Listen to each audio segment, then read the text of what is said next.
I'm Trek with 2Ks.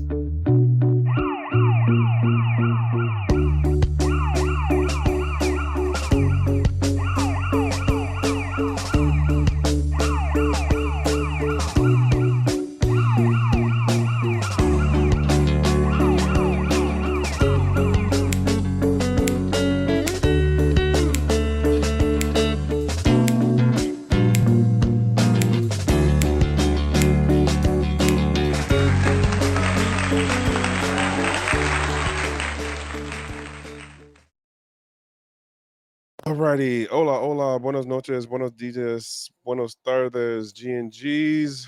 My name is Trek with 2Ks, and if you don't know, this is Trek with 2Ks Live, brought to you here on the Gentleman of Crypto.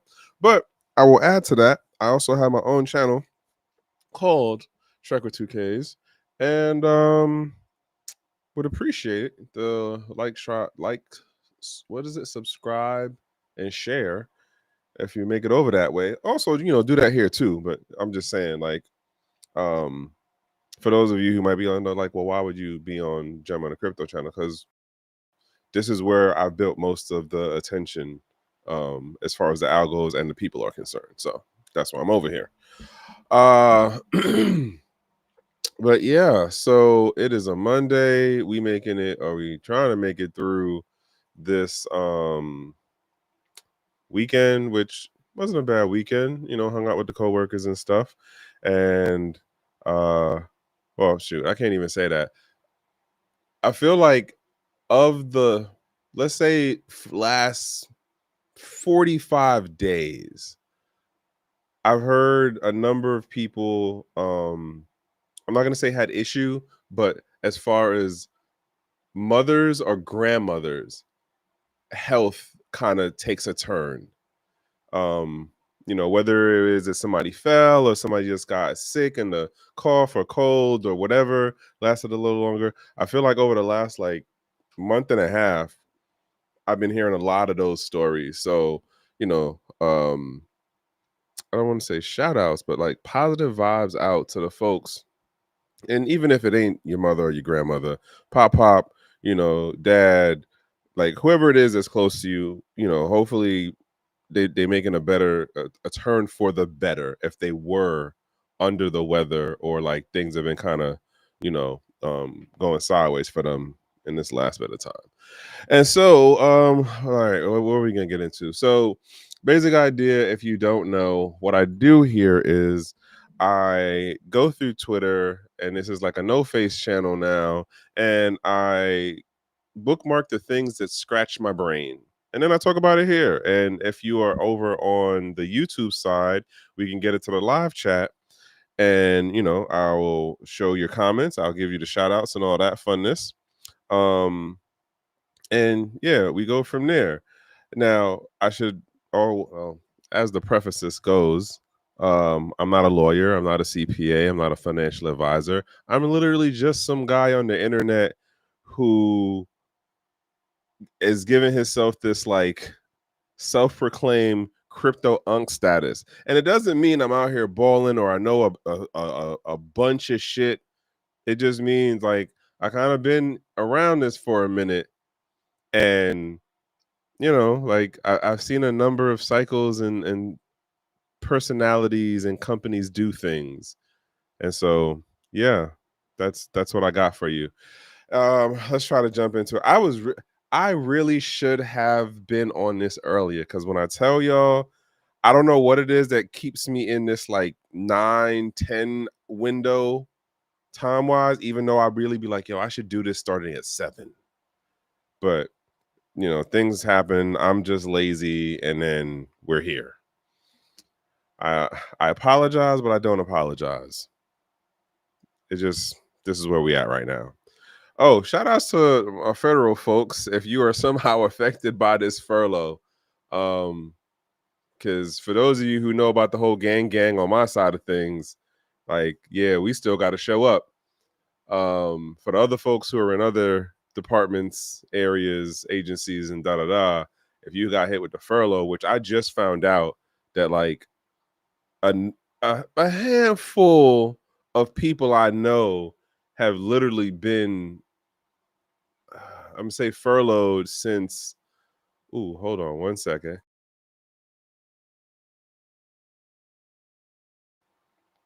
I really think I'm gonna end up moving my studio back upstairs. I don't know what's going on with my basement right now, but it's so warm. But anywho, um, yeah, like I know people who've basically been furloughed since like August, and life is lifing out here. Life is lifing between the economics, the family stuff, and just some of the craziness that we see. Like, yo, I was driving the other day. What was this, like Friday? Or it might have been Saturday. I don't remember where I was driving from.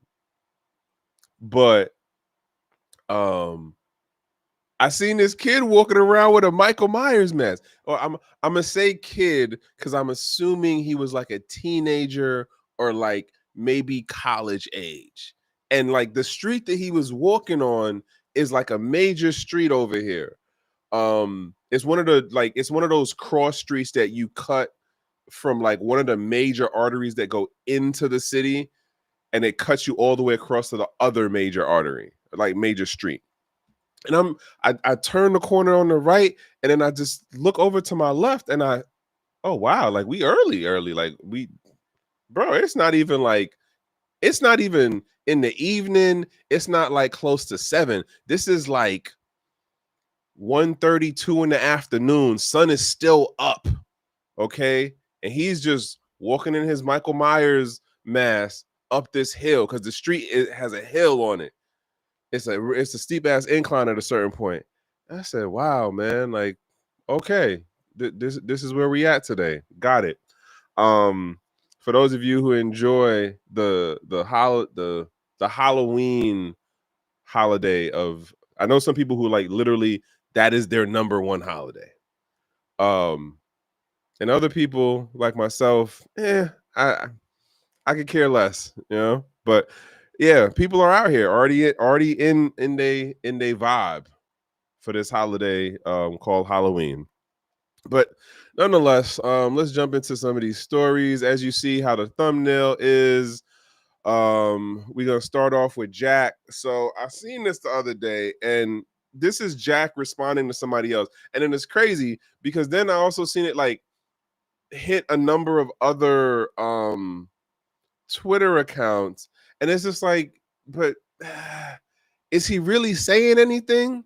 Like, I remember I used to get into this all the time with like crypto blood, and in terms of use case, right? And talking about how okay, so we say that in crypto in general, or at least back in the day, how things was working out was, well, you can't really tell somebody like how they have to use the crypto, or in particular the Bitcoin. So it's like, are they using it for a store of value? Are they using it as a financial instrument in terms of a trading mechanism, medium? Are they using it as actually money in terms of being able to have purchasing power? And it was different communities. Some people crossed over. It was like a Venn diagram, right? Where you had like 3 or 4 circles and there was an overlapping part. Some people literally just stored. Some people were doing it on the trading side and doing the flipping that way. Some people, myself included, we was out here, all right, like I need to go buy this plane ticket. Okay, I need to go do something, buy this food. Okay, I need to, and that's how we were doing things back then. And so I see this and it's just like, I don't I would kind of argue for where we are today, this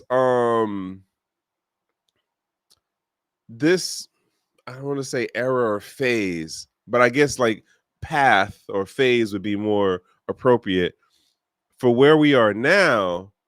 I think there's more people who are working or collecting Bitcoin in terms of it being a store of value for them versus, what me and other folks was doing back in like 2014, spending it. Okay. I remember the first Bitcoin spend on chain is 2 pizza pies that was like a couple hundred or something Bitcoin at the time. And it was only like what, 20 something dollars, I think, or like $12 or something like that in terms of USD. And now, oh, how much would that be worth, right? But I don't know, like it kind of took me back because like when I saw the post, I instantly thought of my back and forth with Crypto Blood. Shout outs to Crypto Blood, by the way. My guy out there in the Detroit. I definitely gotta make it back out there, man. Like I feel like I need to like start working. Not I feel like I have my thoughts about getting back on the road and actually like going back out and making it to different cities and states and countries. It's just for where I'm at with things right now, it isn't necessarily like clear enough on the path. But yeah, I be thinking about that now. It's like, yo, I need to get back on this road and like start getting out there and like catching up with the folks. And as well as just, meeting the newer wave of folks that are in the space now. But nonetheless, I seen the post and it made me think of my conversations with Crypto Blood.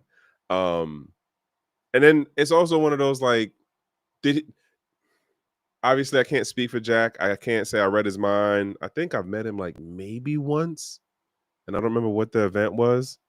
Um, Usually the bigger personalities in the space, unless somebody actually directly introduces me to them, depending on who they are. I think the only person that I ever got like actually like wowed about, quote fanboyish about when I met them the first time was Andreas Antonopoulos. And I think I was in like Chile when I met him the first time. And funny dude, by the way, funny dude, like quick-witted funny. But the point of where I'm going with this, because I'm getting sidetracked and stuff, is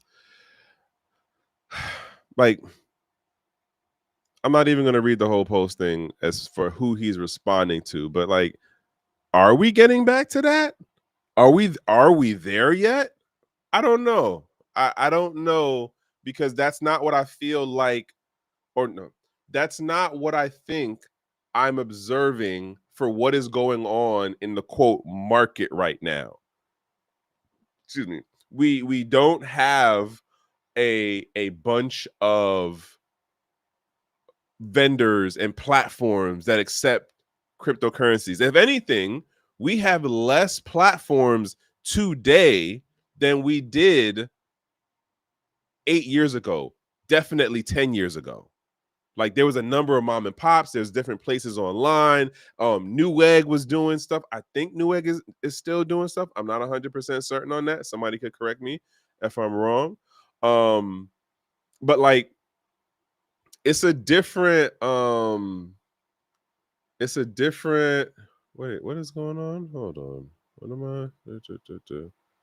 Oh, seriously? All right, something's going wrong. I don't know what it is right now. But anywho,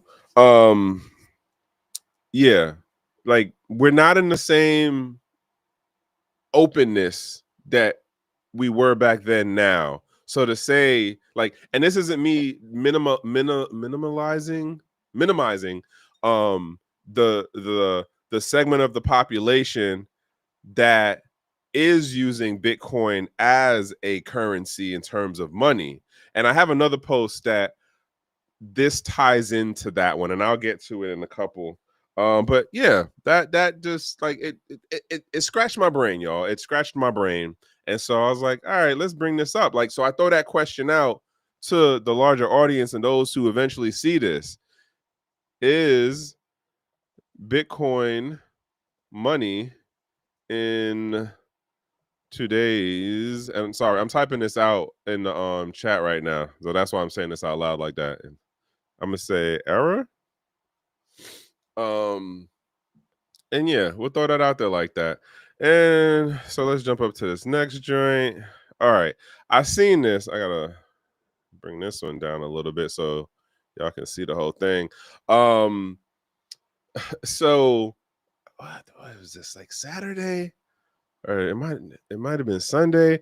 I was just like scrolling through Twitter, and like just looking at stuff, and I forgot how I got to this. I was like in the NFT, section of like the For You parts on Twitter, and I was like, yo, like it's not wild. It was X amount of expected, right? For the run up that we had during that NFT phase of the what's the monkey thing?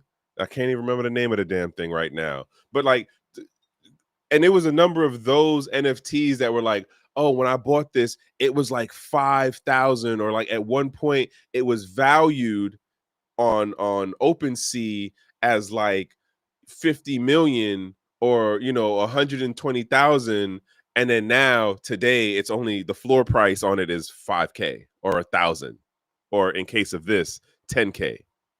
Like, I don't know, like, to a certain extent,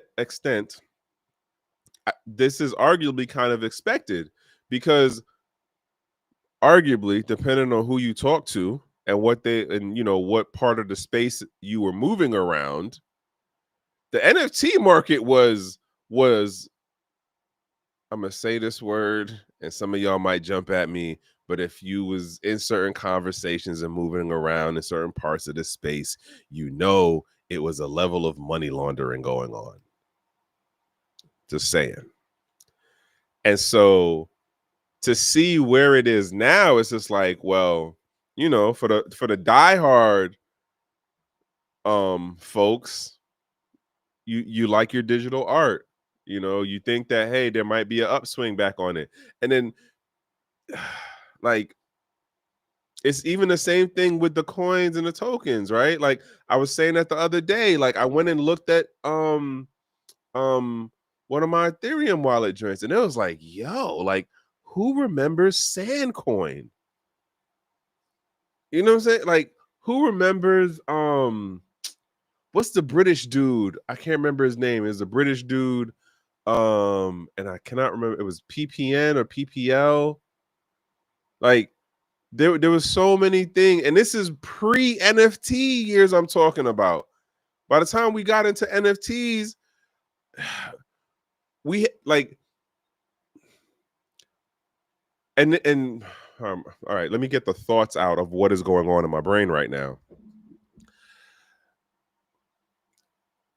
There was a time when the openness of the technology to build blockchains and be able to make a financial medium connected to it, aka a coin or a token or an NFT. Well, let's say this is before the NFT, so this is like coins and tokens, right? The fact that it was so open as an open source thing, hey, if you want to do this different from version A, you make version B, do what you do, fork it, or just soft fork it, hard fork it, do what you do. And it's I'm not even gonna say ironic, but it just made me think of Spider-Man and the whole like Uncle Ben to Peter Parker. With great power comes responsibility. So what happened? We put out this technology that allowed people to make this mechanism as a monetary medium, and then folks just ran wild with it. The folks who were altruists, the folks who were idealists, the folks who was just straight up to no goddamn good. I'm gonna be out here getting folks. And here we are all these years later, and we see that when we allowed people to just, hey, do what you do, build it how you want to build it, get your community, it was a free for all. And then it went to where, like, okay, like, what is it? 20, let's say 13, we're like a couple hundred coins and tokens. 2016, we're up to like a couple thousand, maybe 2,000. We get around, what is that, 2018, We go through the crypto winter. A number of coins, get destroyed off of just like, all right, like the community left because I wasn't getting a bag. We get into the 2020 period, 2021, a number of coins get stomped out because of SEC action of policing versus providing X amount of clear guidance, right? But yet, depending on what you was paying attention to and where you were moving around in the space, Binance has one of the most highest amounts of coins on its blockchain. And now Solana is out there being competitive with Binance on that, right? Ethereum, the whole EVM thing, like, yeah, there's a bunch of stuff going on in there, but quote, Ethereum had its quote limitations for some people, hence why you get to the Solanas, right? And like you look at it now and it's just like, okay, so NFTs, and then like who remembers that phase, that part we went through of where like folks were minting the NFT on Ethereum and then they would go to other chains and mint the same visual NFT. So you had doubles and triples out there. It was just on different chains. So like Wax, you know what? That's funny. And now that I think of that, I actually got to go check my Wax account. I haven't looked at that joint in years. When I tell you years, but look at the what's going on with it now, as far as, like I said, the NFT space followed the token space, which, oh wow,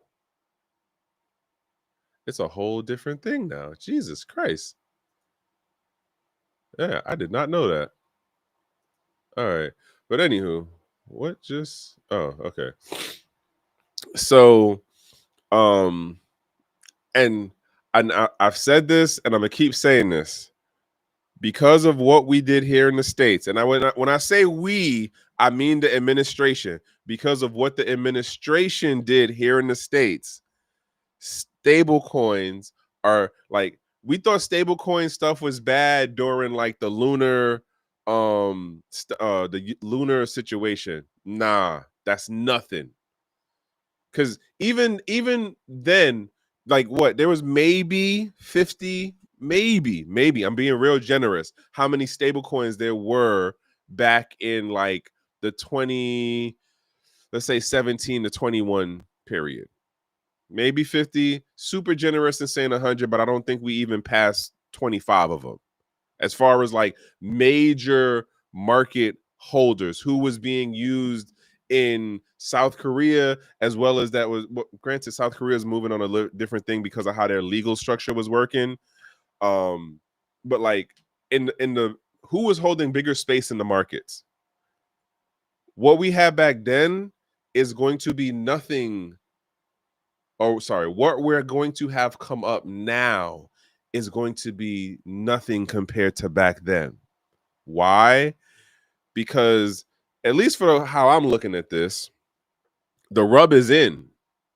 Like, the rub is in from this administration, and it's being proliferated throughout the globe because of, arguably, the the players within this new movement around stablecoins. And when I say that, I mean that as in, the administration is directly talking with Tether. Tether is the larger global player compared to USDC, which is Circle. And so the other part that no one seems to be addressing is that there's nothing, at least for how I understand it, that says non-banking entities can't issue a stable coin. Now, granted, we have PayPal, which is another story that I'm gonna jump into in that situation, because that just blew my mind when I first heard about it. But I'll get to that in a minute. But where am I going with this? The short of it is, we're gonna see how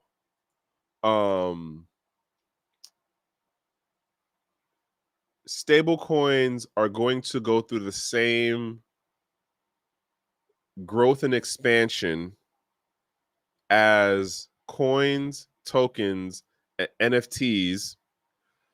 The only difference, not the only difference, it'll be a couple of differences, but the first things that come off to my mind is the difference within this particular thing is that there is like official government backing and encouragement. And I really mean more to say encouragement, because there is um a act that has rules and regulations that will be disseminated out through the varying departments such as the SEC, FinCEN, CFTF.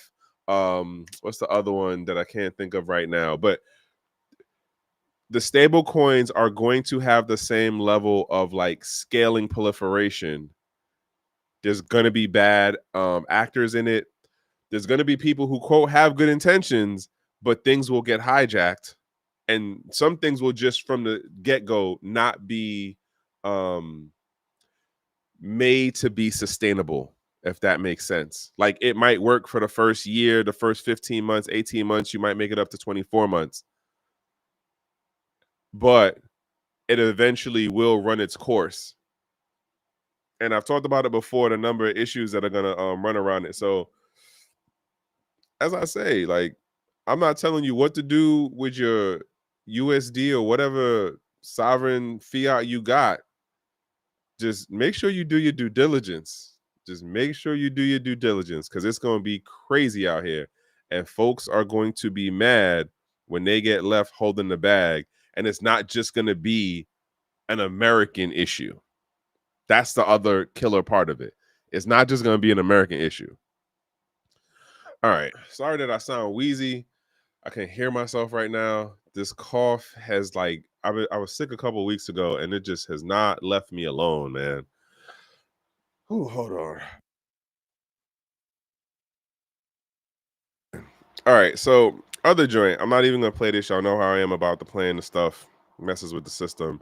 I seen this and it kind of it made me laugh just for like I said, like for how things was working back in the day. Back in the day, you was able to do a thing or two with getting Bitcoin through PayPal, and then PayPal was like, nah, we not messing with that, even though they was making money off of the transactions. It was what it was. And this is like after, because before that, and Blood could tell you about this, Crypto Blood could tell you about this, like where you used to have to like, all right, I'm gonna do the money order, and then you send it to this address place, and then the person has to send you the wallet address, and then you have to check it to see that they put it in. That's what they got Charlie Sherm on, because he was accepting USD. And what is that? US, what is that? US code something, USC something something. Anywho, anytime you get in trouble with the federal government and it involves money, it's because you touched the USD. And so yeah, like this is what it was like back in the day. We don't got that stuff now. Like, oh man, like it's so frustrating to look at how much, I'm gonna use the word freedom loosely. I'm gonna use it loosely in this particular story, in this post. And that like you was able to do this back when? This is 2010. Like 2010. This is what you could do with PayPal back in the day. And nowadays, it don't work the same way anymore. Right? Plus, on top of it, they telling on you to the IRS. Like they telling on you to all of them is telling on you to the IRS. Cash App, PayPal, Robinhood, they all telling on you to the IRS, right? But it's just one of those, like, you look back and you see, like, quote, how far the space has come, because now you have, quote, a PayPal wallet for Bitcoin and Ethereum. And you know what? Probably with another 12 months, maybe 15 months, they're gonna add a couple of the other tokens on. I don't know which ones. I don't pay enough attention to it like that. But like you see the trajectory slash the writing on the wall, and you know at some point they're gonna, well, actually technically they already have their own stable coin, and I'm gonna get into that story in a minute. They already got their own stable coin, but I imagine that they're going to add the other stable coins like Circle and Tether into the mix too, because arguably the market is going to demand it. The user base is going to demand it because Tether and Circle are bigger and more well known and trusted in comparison to PayPal. And we can get into that story on how PayPal just like did a major. Oh, matter of fact, bam, here we go. All right. So, so it goes PayPal mints 300 trillion dollars worth of, on ETH.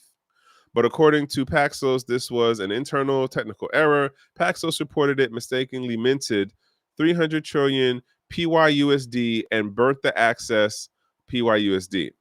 Now, I probably should have what you call it, saved that other video that I actually seen, the initial one, because initially I seen this on LinkedIn. And then I was like, "What? PayPal mints a 300 trillion? Like what? That's wild." So we out here doing what the U.S. government does now. We out here trying to be like the Treasury. Oh man, y'all are wilding. Like that's. I had a whole thing in my head, but so then I'm like, you know what? Let me go look for this on Twitter. I go into Twitter, and this was like a couple of the different things that I saw.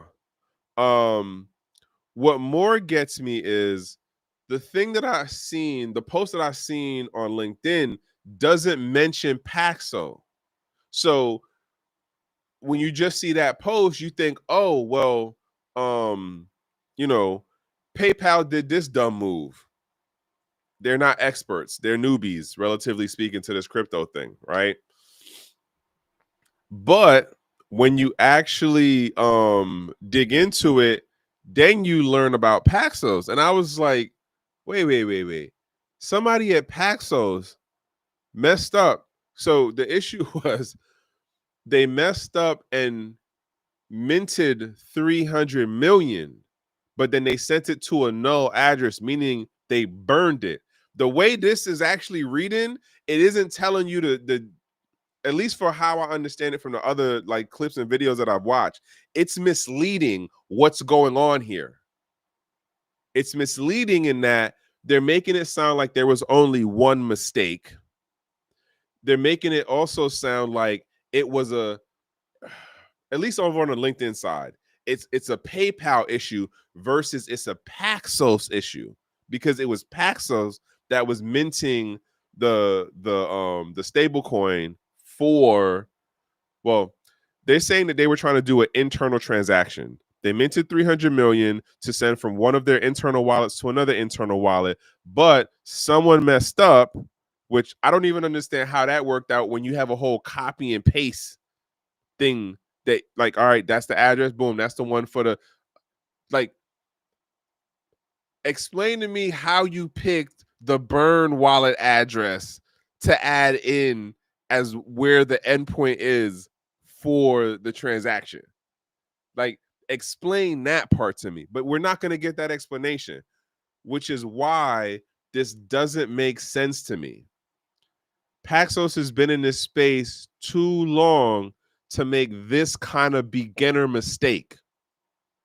That's at least my take on it. I think Paxos has been in this space too long to make this type of beginner mistake. And I would imagine, because remember, for as much issue as we had from like the 2018 period into like 2022 of companies and individuals sending funds to the wrong address. Not a burn address, just the wrong address of it went to somebody's stuff. And they're like, oh, well, unless the person is cool enough to send it back to you, that's done. That's gone. That's theirs now. But you talking about you sent it to a burn address? I need somebody to explain to me what is your actual procedure for how you do transactions internally. Because again, to me, this is something that I could see happening if it was actually like PayPal, because y'all are still hiring on the people to like really understand and like deal with the stablecoin crypto side stuff. Like, you haven't been in this as long as Paxos folks have. And I would hope that this wasn't the intern who they let like, hey, John, go transfer blah, blah, blah over to this and this account. Unless I'm missing something, it sounds to me like they're not telling the whole truth of the story. Because it you know what? I got somebody I would ask about this. Because it's like, all right, you went on the computer and then you were like, okay, we're going to take this address here with blah, blah, blah amount in it. And then we're going to copy and paste the ad. And they have to have like, I want to say like a secure list of like, here's our internal wallets. Here's the public wallets. These are the internal wallets, which should be a separate list than the burn addresses, right? Like, am I wrong? Am I wrong in that understanding of the burn address wallets should be a separate list from the internal wallets that you're using within your smart contracts? Am I wrong about that? I don't think I'm wrong about that. But if y'all say I'm wrong, then explain why. I would appreciate. But yeah, this story don't make sense to me. I feel like there's something else that is going on in this situation, but they're just going with, oh, somebody fat fingered. How you fat fingered in a copy and paste? What? And arguably, because they're not going to give up somebody, like, unless somebody, if the money was, quote, like, let's say the money went to somebody's wallet and they were like, oh, like that person stole $1 million, then they would give somebody up. But like in this scenario, excuse me, they're not going to give anybody up. This is just one of those, we fat fingered it, but everything is cool now. So like apparently, if you were looking at the PayPal token, which is their stable coin, all of a sudden you seen like the price value, like I think shoot up for like 20 minutes. And then, which is wild to me, that it took 20 minutes to realize you made this mistake.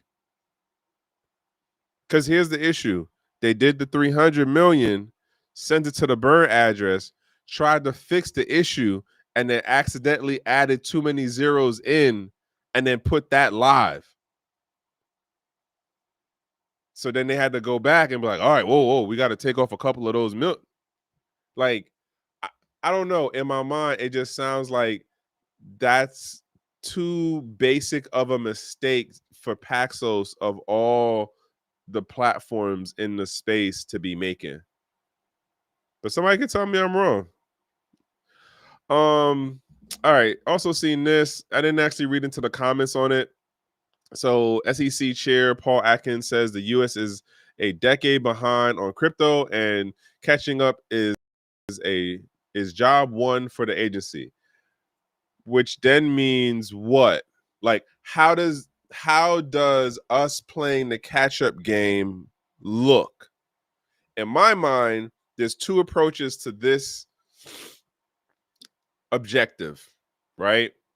One of it is we'll go back to the companies that are that, like, the past administration did some dirty business to, and we will review what their product and service was, how the tokens and stuff played into it, like what was the verdict that we ended up with, and then it's like, okay, what they're doing, does this make us look better in the space? Does this have what's the word I'm looking for? Does it have legs? Like, can something be done with this if we let them, come back in? And so that's kind of my thought on like the what they're gonna end up doing, because in my mind, there has been a slow walking back of the companies that the SEC had targeted under Gary Gensler. It's very slow, but it's happening. It's been happening, and like you don't really see any what's the word I'm looking for?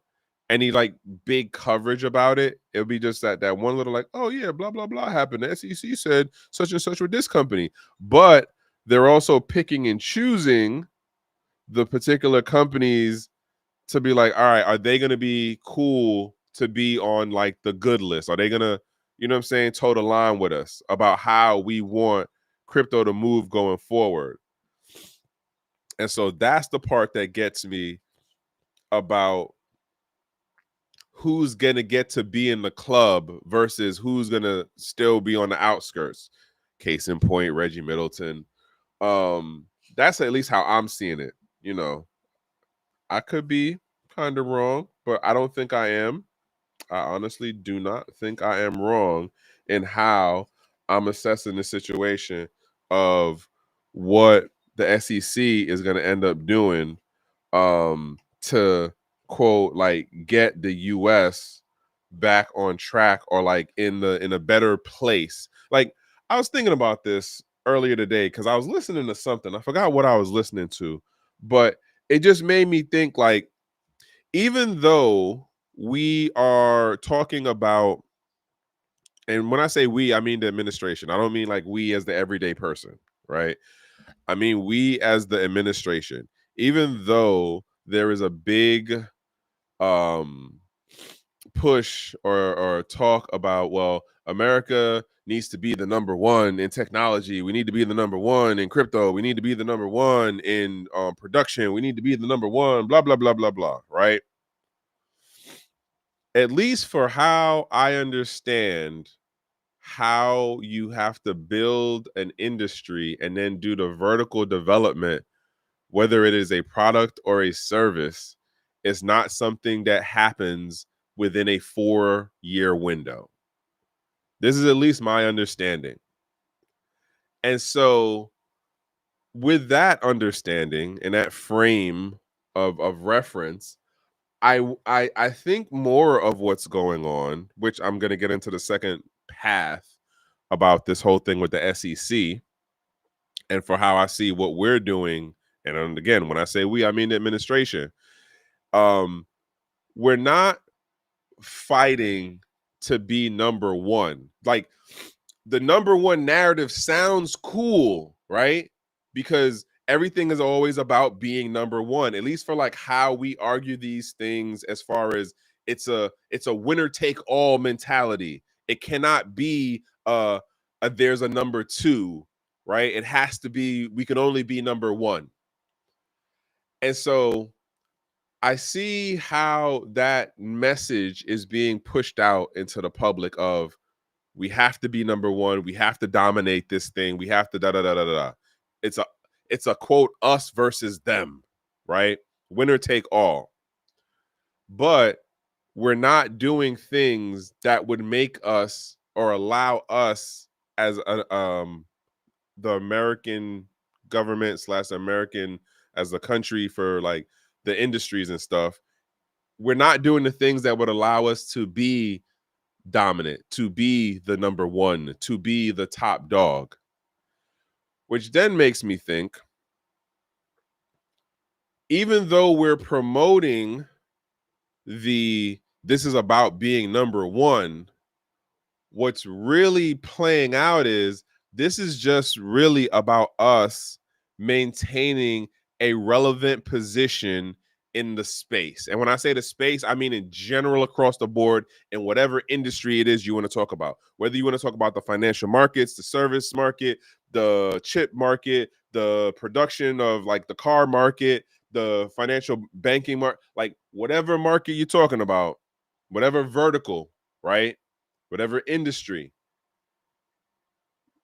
I think that the bigger folks or the folks higher up the value chain recognize that in practical terms, for what is being done now and for where we look in this, where we sit in this whole geopolitical thing, economic thing, being number one is not it. But we can't tell the public, hey, we at least trying to shoot to be number 2 or 3.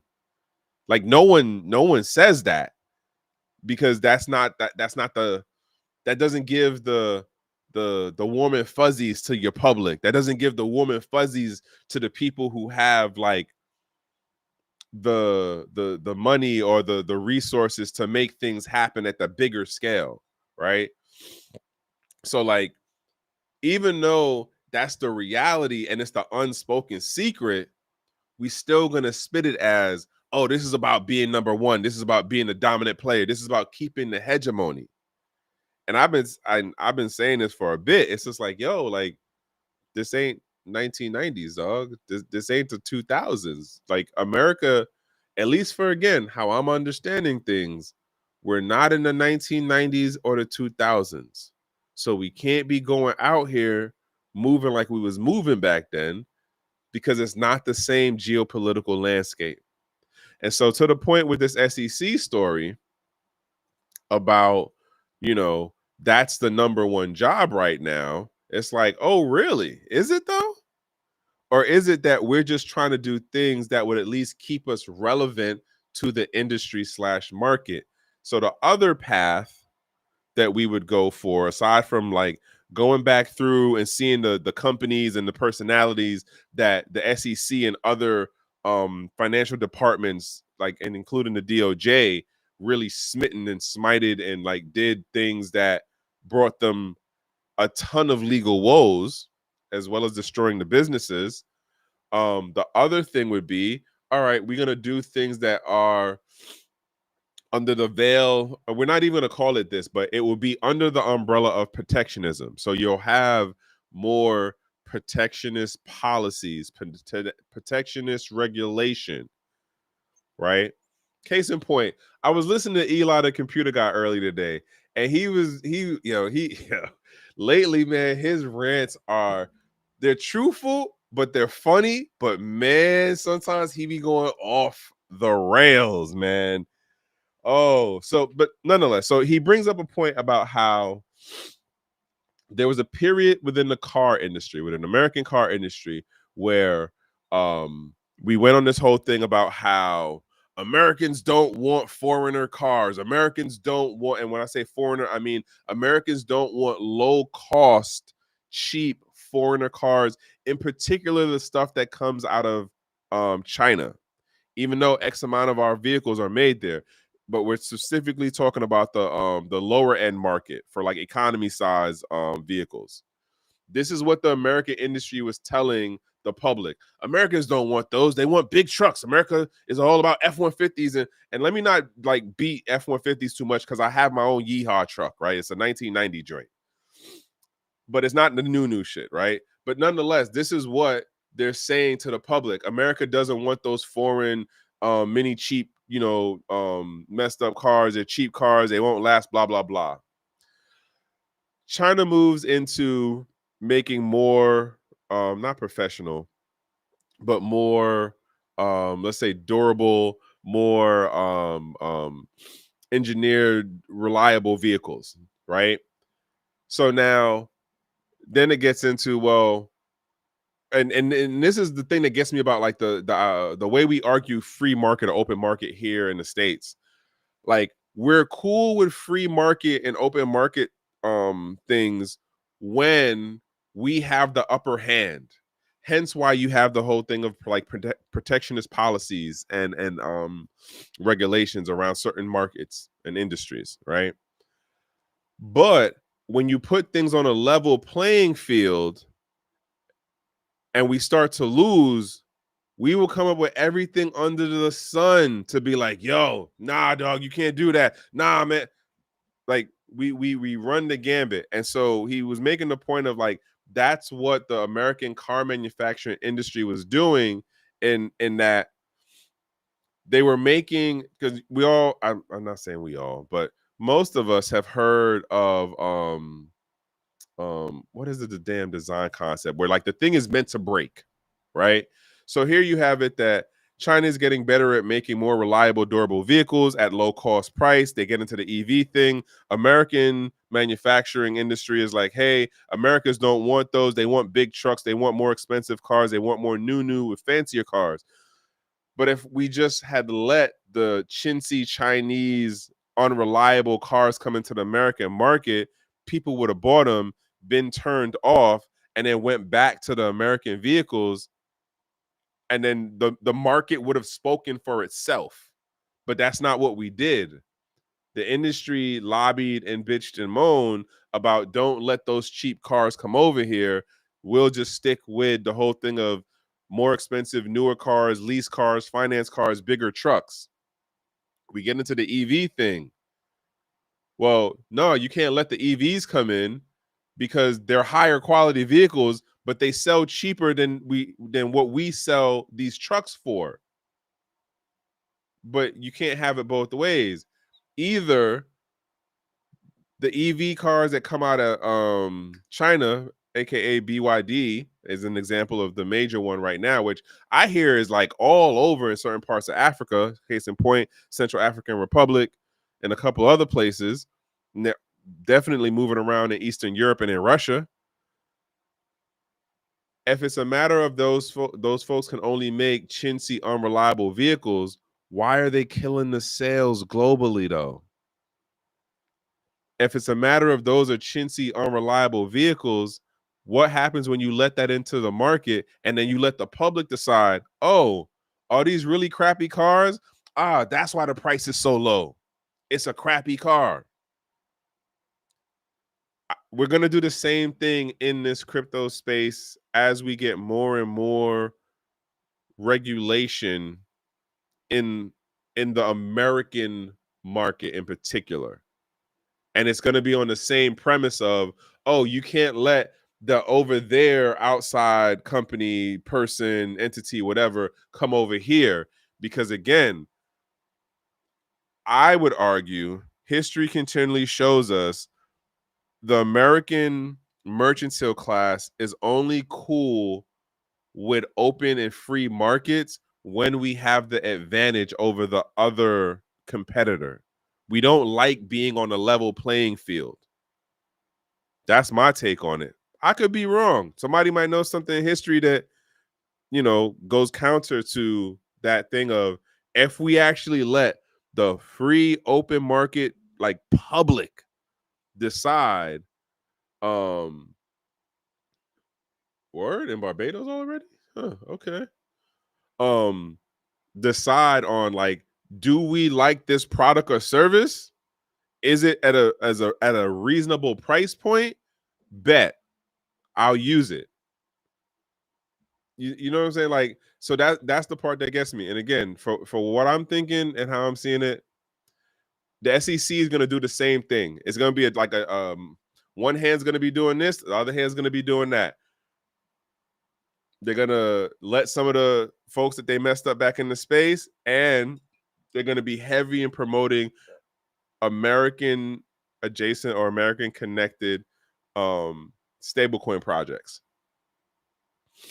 Just my take. Just my take. All right, let's jump up to this next joint because I was beating some of these too long. Oh, all right. I'm going on this one because I've been on this for a minute now. I've been saying this for a while in terms of and me and 3D used to talk about this a lot when we were doing the other spaces thing.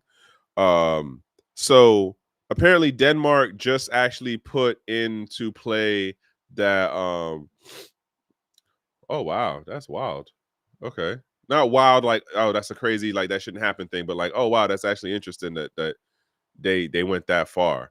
Um but where I'm going with this, and like, hey, what up crypto society?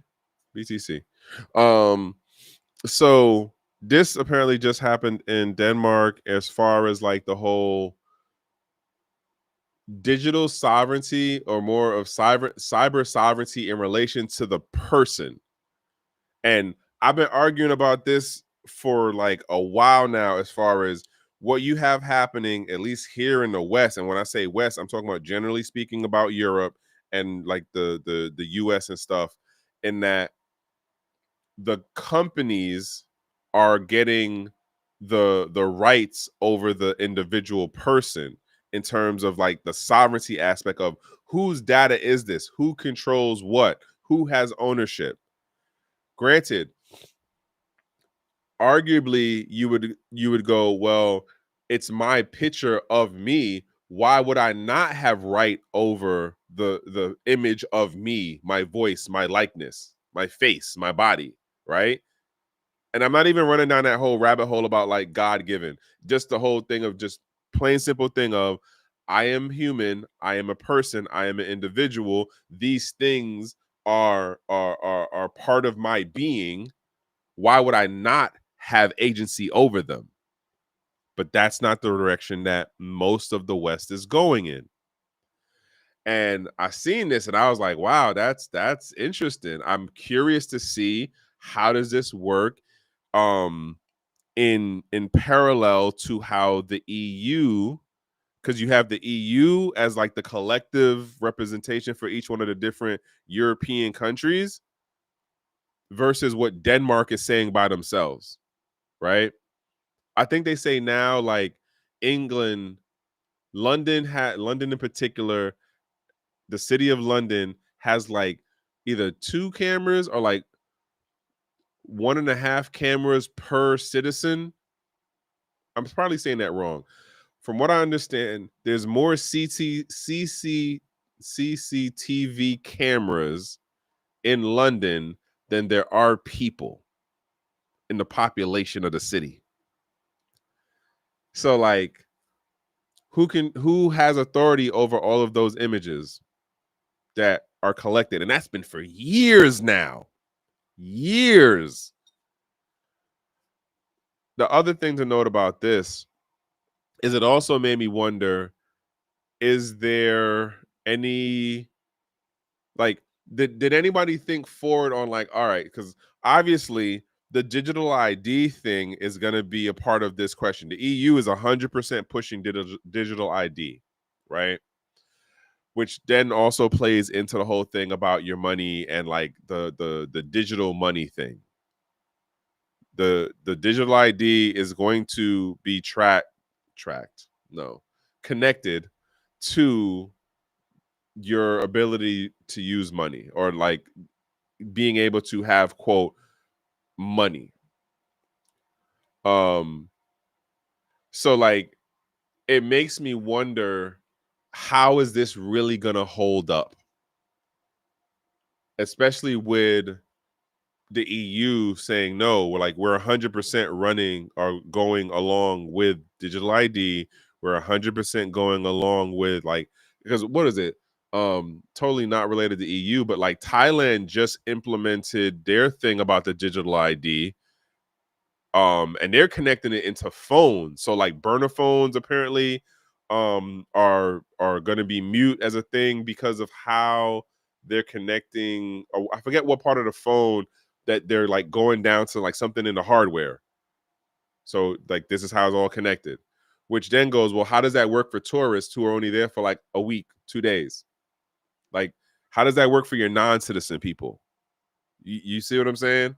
It's going to be a hodgepodge of, and I've said this before, it's going to be a hodgepodge of different sovereignties and sovereignties slash like countries going like, all right, well, this is the direction we going in. And it's like, oh, this is the direction we going in. And then you have like this collective block here, like, well, we're all agreeing to do this.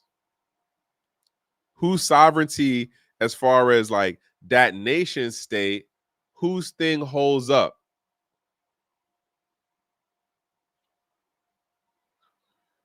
Okay, that's interesting. I didn't. So this particular comment is in relation to the cameras thing, which that also makes sense too. But their cameras have what's the thing? The IoT stuff in it for how it works for being able to identify people by like their walk and their height and like the geometry of facial feature stuff. Yeah.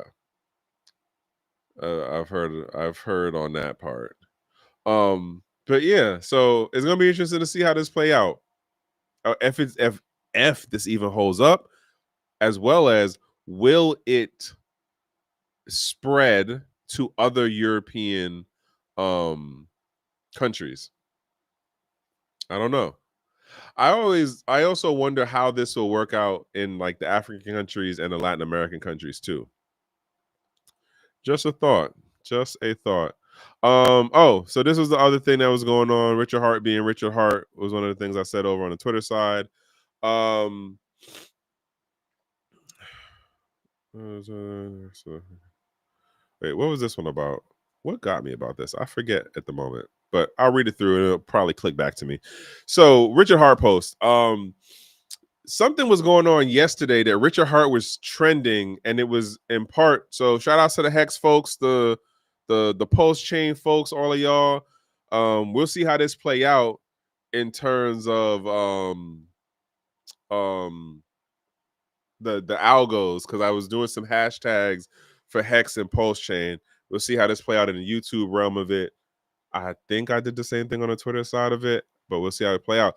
Oh, also, shout outs to the team behind Grok AI, because they definitely got better at doing the image generation thing. So the thumbnail for this image on the YouTube side is a different one than on the Twitter side.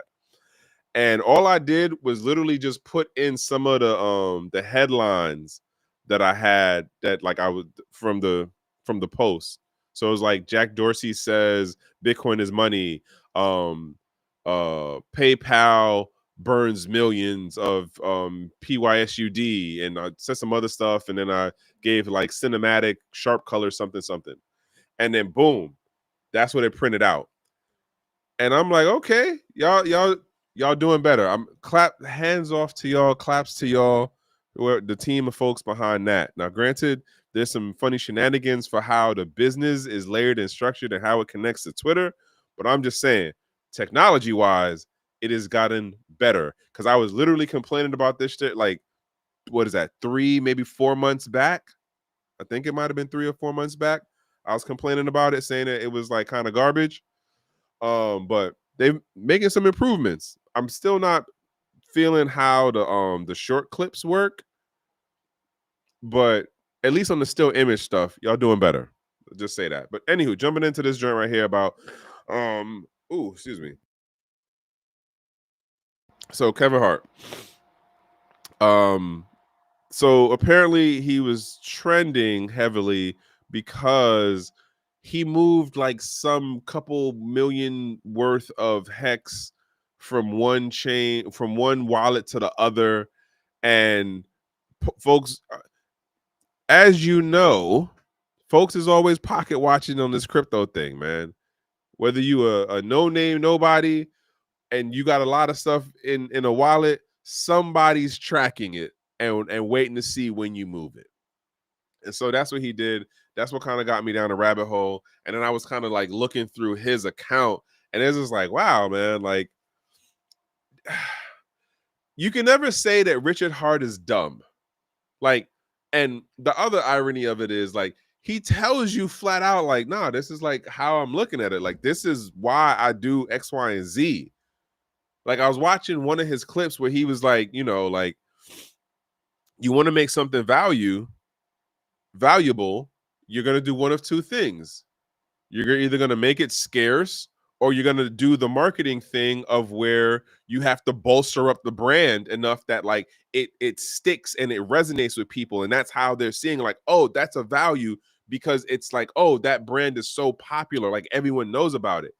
Or you're going to work the other way to make it a rarity, right? And so like he gave the example of the things that he had sitting around him, which was like some crazy ass collection of Rolexes. And then like what is that Louis Vuitton bear, which apparently is a sizable grip. It's a sizable that's some people's salary. That joint is some people's salary. A matter of fact, let's look at something real quick. I'm kind of curious. I'm kind of curious. There.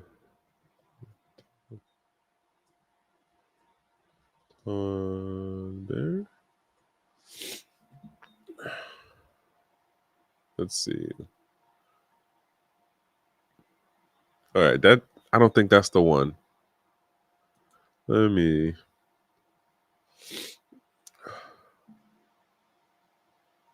No, this isn't the one. Yeah, I'm looking at a white one, which I don't think is the one. I guess his might be more custom or whatever, but this is under 1,500. And I'm not saying that's cheap for a teddy bear, but yeah, that's not the one. But nonetheless, jumping back over. I'm over here getting lost on sidetracks. So let's get into what he says. Okay, guys. Let me let you in on a secret. The people that actually make the most money in crypto aren't buyers and holders. It's Tether. And the rest of the world figured it out. So they're making infinite competitors. And guess what? One of these competitors will be a fair entity and let Joe Blow, normal, honest entity, make a stable with them. Then anyone can on ramp instantly with dollars direct to chain. That pulse brings you that pulse that that plus bridges. Yo, the way he writes sometimes, bro. That plus bridges and you entirely and totally replace CSXs. The last remaining component of the CXS will be marketing. And when they nuke every chart they get their hands on, even that ain't worth much, if anything at all, really. This is why you see sexes starting chains as quick as they can, because they know they're doomed long term. The regulatory arbitrage and the gatekeeping for profit trades comes to an end. All right, so now I remember why. This goes to my point of what I was saying about stablecoins. There's going to be an explosion of stablecoins because the crypto side, basically you can't make the gains that you was making back in the day, and I'll use that phrase loosely. And the stable coins is going to be the next lick. That's the short of it. The stable coin is going to be the next lick. So like whether you have whatever token or whatever what's the thing um whatever token, NFT, or coin, like it doesn't work. His point is, it's like the example that they talk about with the gold mines, right? The person who really made out in the more secure sense was the Sears and Macy's that sold you the picks, axes, and shovels. You can go out there and do all of what you're doing with your stable coin, your NFT, your Bitcoin. Well, not Bitcoin, but Bitcoin too included to a degree. Your token, flipping, trading, doing yield farming, trying to do your arbitrage and all that. But at the end of the day, if you're on that side of it and you're back and forth and your middle person is your middle medium is always one of these. Not always, depending on what you're doing, but like the stable coin sits as that middle medium, and because it's quote pegged at a stable price point in comparison to the fluctuation that happens with the tokens, the coins, and the NFTs, that value amount is relatively held. You out here flipping, 1,000, 2,000, whatever coins worth a day. All right, well, you trying to not deal with not arbitrage. You trying to not have slippage for whatever market time you're doing your stuff, or like whatever markets you're moving around in. You're not trying to deal with crazy slippage, not to mention the transaction fees. And we all know Ethereum could get crazy for transaction fees. Bitcoin also could get crazy for transaction fees, right? And then they talk about the whole thing with like the dry powder, and if the price drops on stuff, and it's like, okay, well, at least you weren't sitting in that. You like sold high and then you jumped over into the stable coin, and now you waiting for it to drop, blah blah blah. I'm not a trader, y'all know this at this point. If you don't, I'm not a trader, I'm not a financial advisor. I'm just some guy on the internet talking stuff that scratches my brain. And for what Richard Hart was talking about in this, it goes to the example of during the gold rush, who made the more steady, reliable amount of money, even though it was a boring business? The person who sold the axes, shovels, and clothes and boots versus the folks who were out there in rivers, mountains, and like tunnels trying to find little specks of gold. The odds were not necessarily in your favor, which is the same thing that's going on within this crypto market of it's a gamble. You don't know which thing is the surefire per se. It's just, markets, or at least I know markets go up, markets go down. I don't have the patience for the other stuff to be dealing with in it. That's just me though. No, that was for something else. Oh, yeah, that was another thing that he had put out that I was like, oh wow, okay. Again, there's nothing to say Richard Hart is a dumb person. I don't think I've ever heard anybody say Richard Hart is a dumb person. Granted, he be on his like, I'll talk above people, but I don't think there's anything that says he's a dumb person. He's been around for a while and he knows a lot. Oh, so this is another thing that he had brought out about how, I don't know what Durov is, but oh, okay. Yeah. So this is a thing, and I feel like there was an app that was on Apple that recently got taken off because they were telling people where ICE agents were, or like when they were coming into like job sites and stuff, which I still find crazy. I'm not going to run too deep on this, but like I find it crazy that when we talk about the whole like, oh, well, we have to get rid of these people, they're not getting rid of the folks who are just standing around being lazy and not working. They're going after the ones that are at jobs working. How does that make sense? But anywho, take that as you will. Remember I said that there was another post that was like related to what Jack said about Bitcoin being money. I seen this post, and shout out to Charlene. I know she's like making her ways around, and she's been on the road doing things. So post says, while some Bitcoiners debate knots, what's going on with the crypto knots and the Bitcoin core folks, whatever.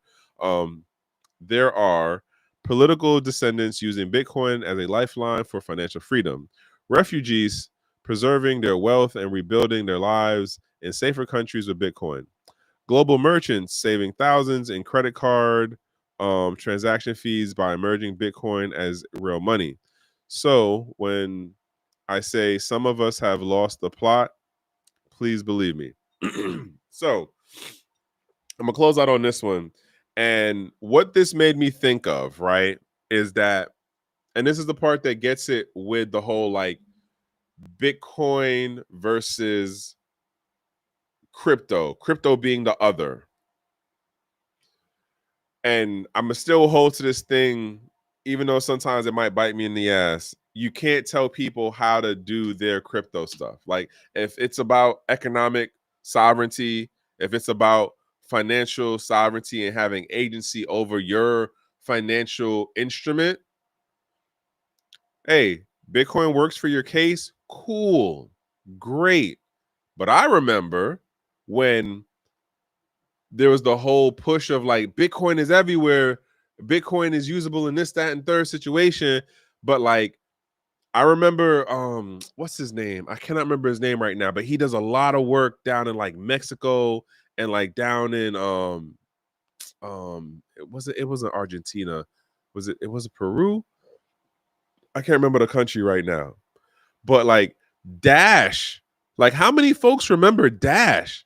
Dash was huge down there. Why? Because it was way cheaper to send $1,000, $500 worth of Dash than it was to send Bitcoin, and it went way faster. Like this is the thing that I said in the beginning part of like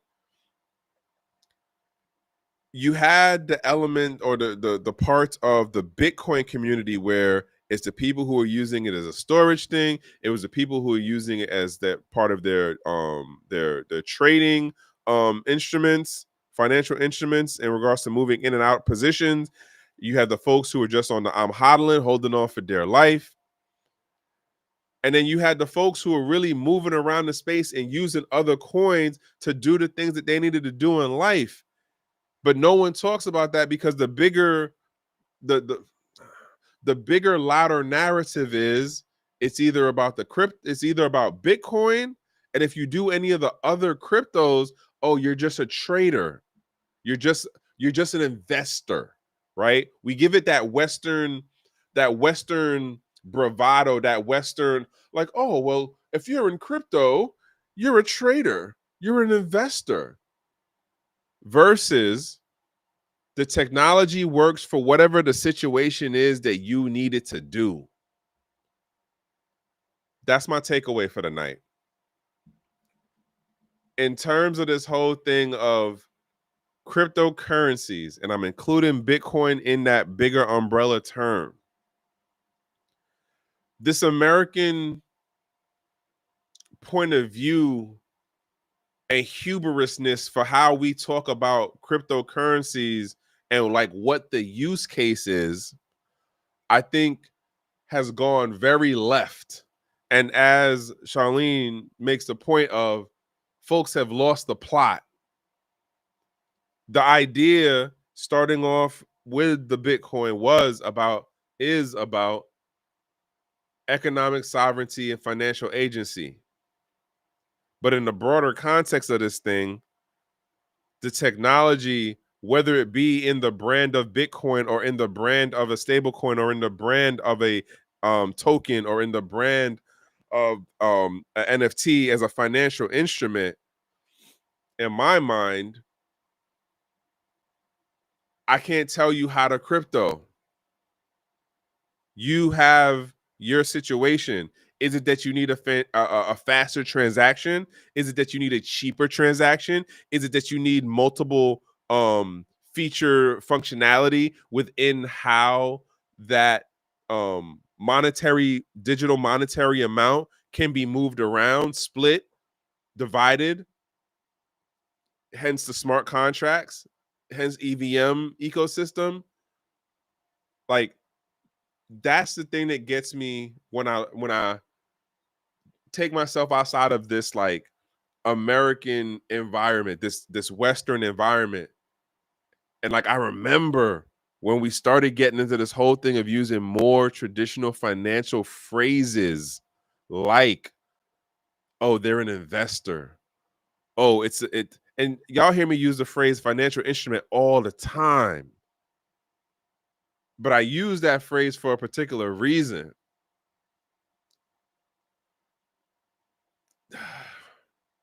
The short of it, y'all, and I'll close with this, is that like we've definitely come a ways. And I think that we are repeating certain lessons, but in different phases of the overall adoption. The medium that I think is going to be this next phase is the stablecoin phase. And with that, I think that we have moved a ways from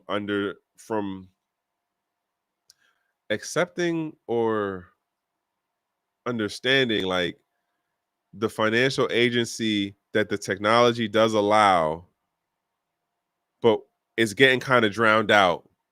Because again, as I said, the newer folks in the space, mad folks ain't read the white paper, don't even know what it is. Most folks came in a whole different way. Like I remember, again, when I heard people saying like how they got into crypto was XRP, blew my mind. But it's a thing. Then you got folks who got into stuff that I ain't never even heard of because I don't pay attention like that to this new stuff. I just kind of sit back and watch certain things, and that's where I'm at. We out here promoting the like. So here's the other like connect the real thing, and then I'm done. We're talking about being an investor.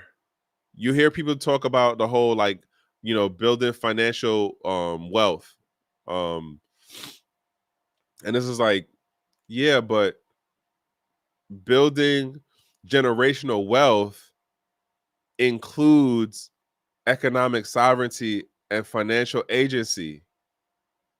But that's not a part of the conversation no more.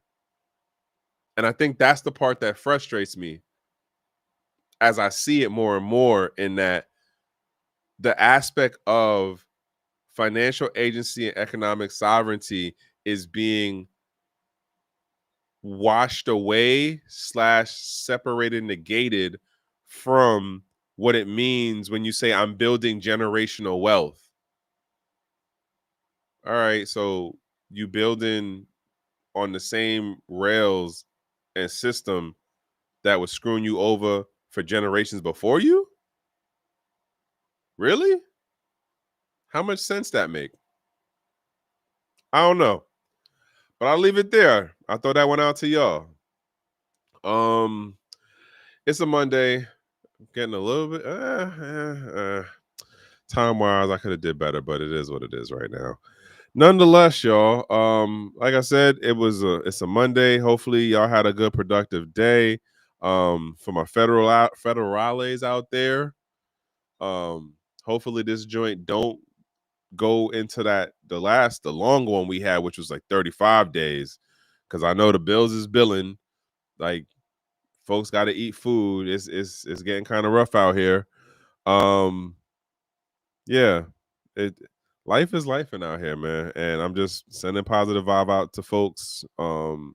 If you hear the voice, if you see the stream, if I know you personally, haven't spoken to you in a minute, sending positive vibes to you, because I be hearing some of the most wowest stories, and all I can do sometimes is just sit and listen. So yeah, as I say, you funny, man.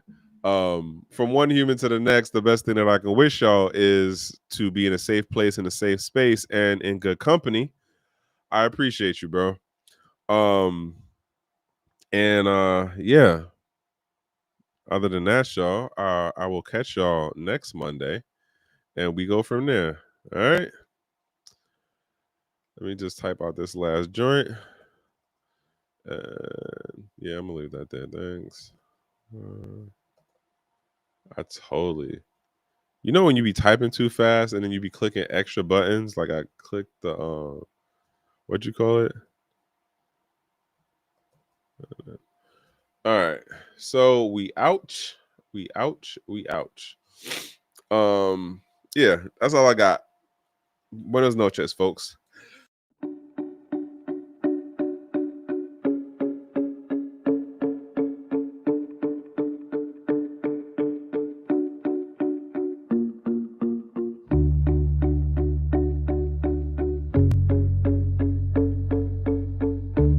I'm Trek with 2 Ks.